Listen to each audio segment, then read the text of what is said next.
let me paint you a story. So in 2012, there was this movie called Pitch Perfect. Why did it happen? Who knows? Who exactly wanted an acapella movie? No one! Why did I watch this movie a million times with my sister? But yeah, the first Pitch Perfect movie was a ginormous disaster that made little to no money, and no one talks about it at all. I mean, is that really a surprise? Who wants to watch a movie about a bunch of people singing with their mouths, in a talent that people rarely ever talk about nowadays? What's that? It actually made like $115 million and everyone talks about it and desperately wants a Pitch Perfect 4? Huh. Yeah, these movies were a big part of my childhood. I used to watch them constantly with my sister, and I know every line, and it's a bit scary, and please help. It better be a tech thing, cause the way I sound in my eardrums, this is immaculate, man. Sorry, I don't say stoked. I don't say stuff like that. I'm pretty cool. You're gonna like me. That was bad too. Fart noise. Did you not see the parentheses? However, as I got older, I realized that these movies aren't good. They're fairly generic with pretty laughable lines, and not in a good way. Well, except for the second one. With that said, we gotta start with Pitch Perfect 1 because I can't just jump into Pitch Perfect 2 without giving some background information. Yeah, so Twig is like, you don't do it behind my back. Pitch Perfect is okay, I guess. Like, I liked it. It's not terrible, but it's not great. I feel like if we were to make a list of the most whatever movies ever, this movie would be at the top. There's so little to pull apart, but I guess I'll start by being nice. So easily the best thing about this movie is Jesse. He's really funny and charming and way better written than he is in both the sequels combined. It really does feel like Anna Kendrick and him are equally the main characters, and we get a lot of screen time with him and the Chiblamakers. Plus there's some added cuteness with him and this nerdy guy. I can relate. I really bought the chemistry between him and Anna, and I don't think I would have changed anything about him or their relationship. The supporting cast, while pretty good, and much better than the main character, is still not perfect. Aubrey is annoying and bad. Nothing she said made me laugh, and when she threw up I wanted to die. Fat Amy is occasionally good, but honestly the sequels did her better. It's not a contest. What really makes the supporting cast great, however, is all of the one-line characters. Someone should make a movie entirely about them or something. Like, Chloe is decent in this film, but this running joke about Fat Amy figuring out that Cynthia's a lesbian is just insanely funny. Same thing goes for Stacy's jokes. It's like when my lady doctor told me not to have sex for 6 weeks, and I did it anyway. You should really listen to your doctor. Some plots in this franchise are just so insanely creative that it's hard not to immediately fall in love with them based on their concept alone. The running gags in this film are incredibly strong, and if there was a spin-off series based off the side characters alone, it would probably be better than the movie it's based on. That's really what this film is missing. More time with all of these funny characters, because oh my god, Anna Kendrick is not capable of carrying this film. Becca is like the most unlikable protagonist I've ever seen. Like, how do you think it is okay to let your main character be this mean? We literally have no reason to root for Becca other than, oh, my stupid dad is giving me a college education for free, but I just want to play my music. Like, dude, that is a tough field to get into. Have at least a backup plan. I mean, can you at least think about it? Do you know how many artists end up on the street? I mean, at least say thanks. He's not even making you pay for it. Fine, I'm done. Let's just talk about her emo face. Becca brushes off this charismatic, genuinely nice guy so she can fawn over this guy's abs. Becca acts like a jerk to everyone around her. I feel like even Aubrey is more likable because even though she's annoying, she at least has an in-universe reason. She wants to beat the troublemakers and will do anything to get to it. But this idiot keeps interrupting and not listening at all. Like, who am I supposed to root for exactly? The girl who is honestly trying to beat her rivals and is a bit aggressive about it? Or the girl who acts like a no-emotion moron and doesn't care about the few friends she has?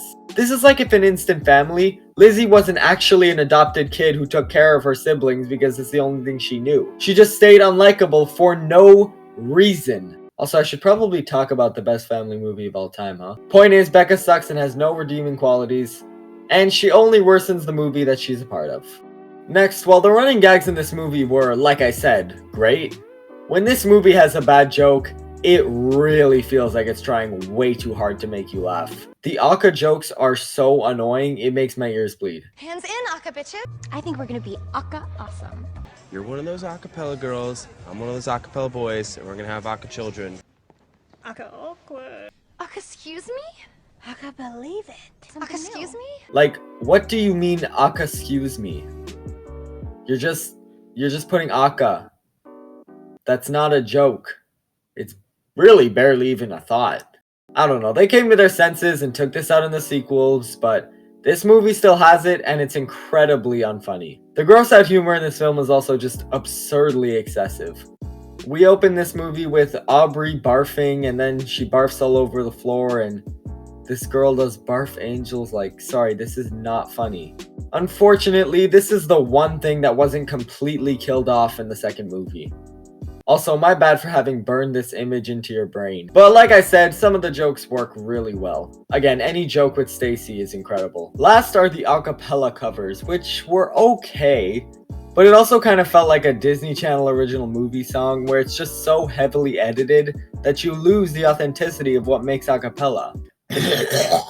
Let me just fix my glasses for a sec. See, what makes acapella so great is the inconsistencies in the pitch between all the different singers, and to some extent, the improv element. All of these songs seem so calculated and over-rehearsed that it just becomes uncomfortable. The Bella's songs especially are just bad from a musical perspective, and are probably the only covers that I've never come back to unless I'm watching the movie. The only song covers that were decent were the ones in the riff-off, but they have a whole host of other problems dragging them down. The dancing is so awkward and weird and feels way over-rehearsed. The sequels had this problem too, but it wasn't as obvious as this. Plus, at least the third one had a reason for that.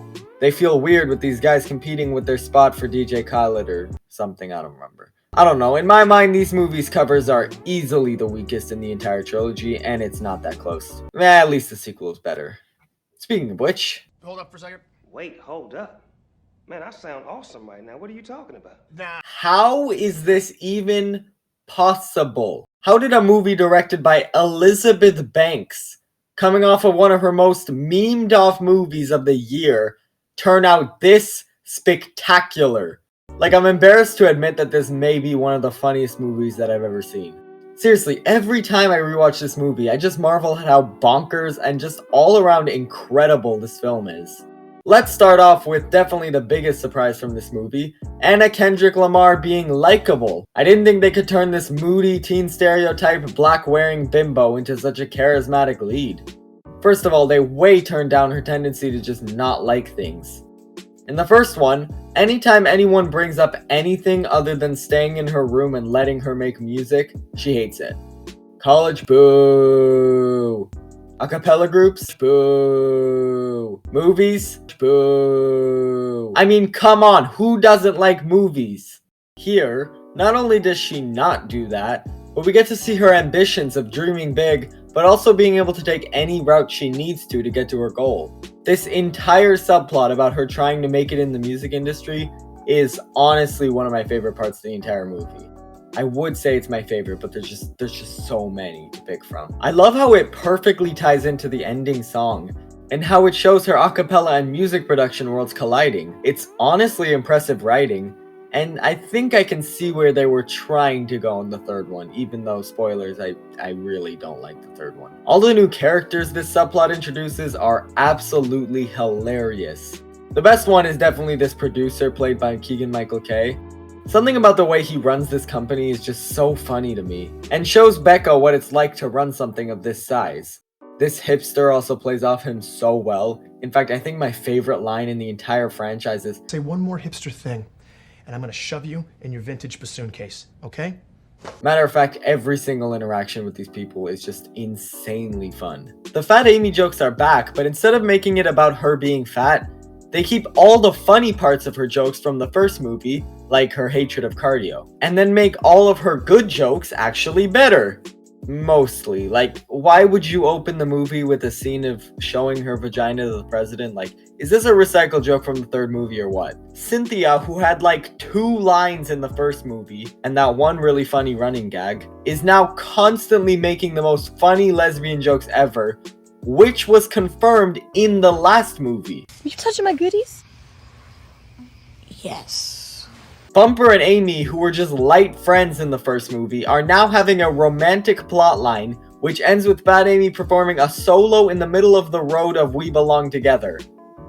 This is the kind of insanity that should have been in place from the beginning. There's simply so many amazing subplots, and I love them all. I mean, at its core, this movie is literally just the Bellas facing off against this German tour group, and then being crowned the best a cappella group of the year. It's the subplots that make this movie so effortlessly rewatchable. This is what the franchise needed. A very simple story with funny villains and everyone else doing their own thing. This franchise already had amazing characters, so let us focus on those characters. We don't care about these one-note band troopers that don't remember the names of- Oh, wait, I'm getting ahead of myself, hold on. The German group with their awkward banter is unbelievable. Bart and Bellas, you came here to see us? Is it because you are, what do the American kids say, jelly? I think the reason it works so well is because it's pretty clear to the audience, and the Bellas, and Das Sound Machine themselves, that they are better. Well, until the super creative ending. So seeing these guys dominate the Bellas is just so fun. It also starts this running gag of Becca thinking she can pull off a good insult because she did it the first time, and then she messes up over and over. God, this movie's so good. Why am I the only one who sees that? You are physically flawless. Thank you. But it doesn't mean I like you. The song covers are also so much better than the first movie.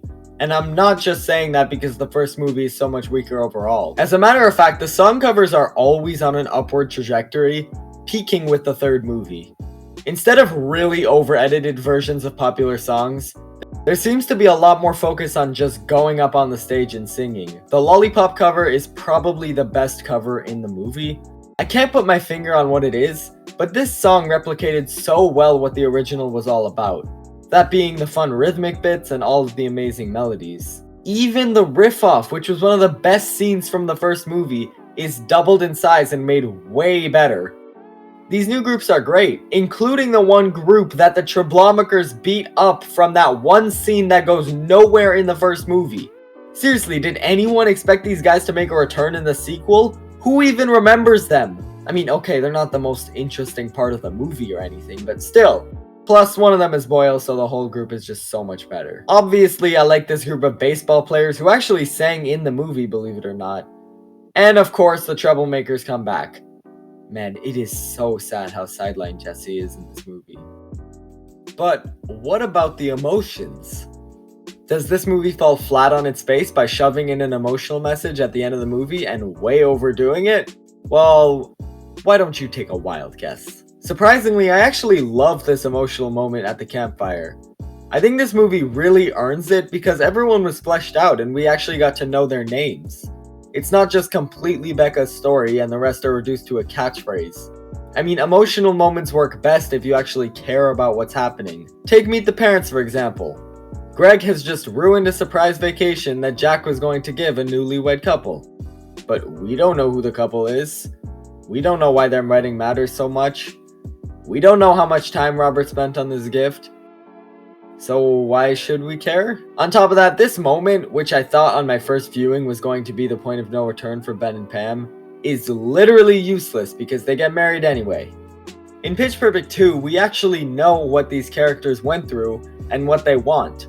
We spend a good portion of time in this camp trying to make sure that they can get back to their sound. I mean, clearly they're not in sync because they're not performing properly, and they're also just not getting along in general. We're excited to find out about their future because we just saw their present. Do we know everything about them?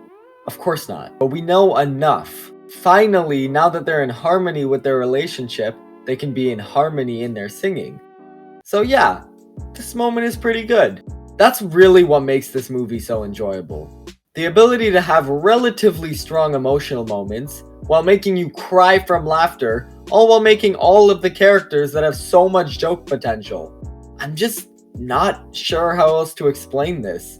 It's just a rewatchable masterpiece. It may not make you feel as much as some other masterpieces, but it makes up for that with how funny it can be. And when you've got emotional moments that hit hard enough, and nothing is difficult to watch, okay, other than the opening, which we already went over, you've got yourself a really, really, really good movie.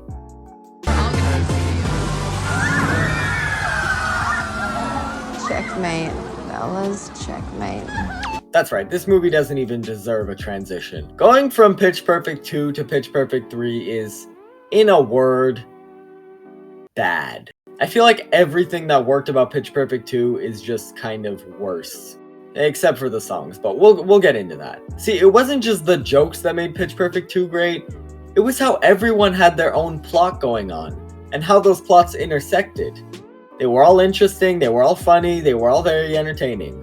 But this movie literally just plays the Battle of the Band plotline to a million, and that was just never the best part of the movie, even in the second one. The only reason they even had a battle of acapella in the first place was to A, make more acapella covers to show how much they improved from the first movie, and B, to focus on those rivals who were actually funny on their own terms. Yeah, there's not much that made me laugh in this movie. They're trying to make these guys funny and enjoyable, but they really come off as bland, and they get redemption at the end because of course they do. Did Das Sound Machine get redemption? Even this movie's big ending just doesn't hit hard. And again, I don't mind cliched scenes as I just illustrated, but that campfire scene is incomparable to this one. Here the movie takes its time in introducing and following through on each character. This moment only works if you've seen the second movie, because there you understand each character a lot better. You have to set things up if you want a rewarding resolution. All of the funny subplots are gone, and even the ones they kept, like Becca thriving in the music industry. Remove everything that made the subplots in the second movie funny in the first place. I don't know, why would you rather see Becca in this setting with DJ Khaled and this random guy more than Keegan-Michael Kay and the Sriracha hipster dude? How are these two groups even comparable? That's this movie's biggest flaw. It's just another normal movie. This was not normal, but this is the most normal this series has ever gotten. The first movie, as much as I don't love it, had a strong identity and was decidedly not normal. Even the plot with Becca and Jesse, which could have been turned boring, actually ended up pretty decent. Pitch Perfect 2 is, again, the least normal in this trilogy. Some of the subplots are so absurd that it's actually hard for you to believe what you're watching. But Pitch Perfect 3 is just boring. It's a normal movie that turns into an action film at the last minute for some reason. Yeah, so Fat Amy's dad captures the Bellas and then they do this face-off against them. It's pretty entertaining and probably the least normal thing in the movie, but like, really?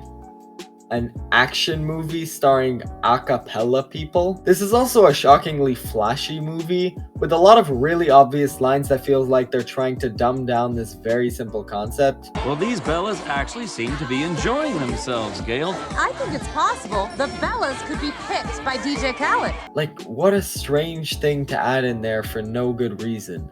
Oh yeah, I haven't really talked about the commentators, mostly because their quality is completely dependent on how good the movie is. The second one ends with them pretending to fall in love, which is even funnier than it sounds. The third one makes them forgettable. The one thing that I can say with confidence that this movie does extremely well are the song covers, because wow, they're all amazing. The ripoffs aren't much of an improvement, but when they sing singular songs in between takes, it sounds quite a bit better than the Pitch Perfect 2 covers. In fact, my favorite cover in the entire franchise, tied with Lollipop from the second movie, is I Don't Like It, I Love It. There's some vocal runs hidden in there, plus it feels like the people are singing and having a lot of fun. I think I actually like this version better than the original, as crazy as that sounds. Still, I really don't feel like that can excuse the overall boring background. I mean, watching this movie, I'm basically just waiting for the song covers to come on, and that's not a great sign. It's mostly forgettable and a really weak end to this somehow prestigious franchise. That has got to be the weirdest part about these movies. No, it's not Fat Amy showing her vagina to the president. Don't you want to see the second movie now? It's just how iconic these movies have gotten. It's like the High School Musical franchise. No one expected it to become amazing, and then it did. But where the High School Musical franchise had obvious redeeming qualities, I mean the concept is a cash cow, there's really no real reason for why the Pitch Perfect franchise has been seen by so many people. Who even cared about acapella aside from Pentatonix before this movie came out? I'm just so happy that it exists because the sequel turned out so excellent. Now I just need to make sure that even more people watch it. So, go do that.